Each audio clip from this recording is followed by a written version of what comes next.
When you're ready to examine the fundus, switch on the ophthalmoscope light and adjust it to the large round beam of white light. Also, make sure the light is bright enough.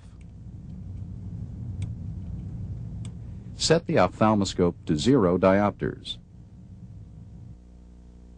After darkening the room, ask the patient to look over your left shoulder at a specific spot on the wall. Look over my left shoulder. Using your left eye and left hand, examine the patient's left eye.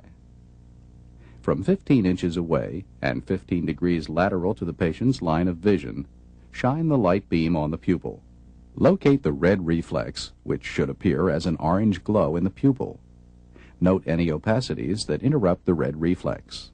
While holding the red reflex in view, approach the patient's eye along a 15-degree line lateral to her line of vision until the ophthalmoscope is close to the eye. Try to find the optic disc by following the retinal vessels toward the place where they converge.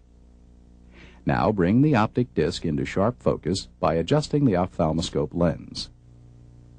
Note the color of the optic disc, the clarity of its margin, and the size of the physiologic cup.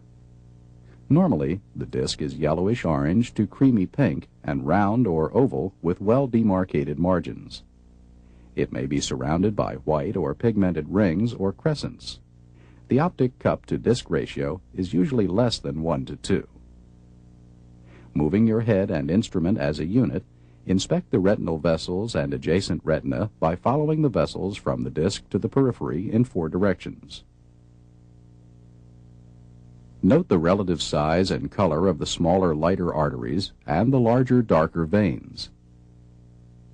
Look for changes such as nicking of the veins at arteriovenous crossings. There should be none. Examine the surrounding retina for hemorrhages or exudates, noting their size, shape, color, and distribution. Again, there should be none.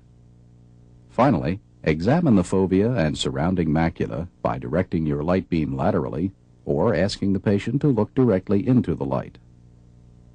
The tiny bright reflection at the center of the fovea may help orient you. To focus on more anterior structures, such as opacities in the vitreous or lens, change the diopter on the ophthalmoscope to more positive numbers, such as +10 or +12. Repeat the ophthalmoscopic examination on the patient's right eye using your right hand and right eye.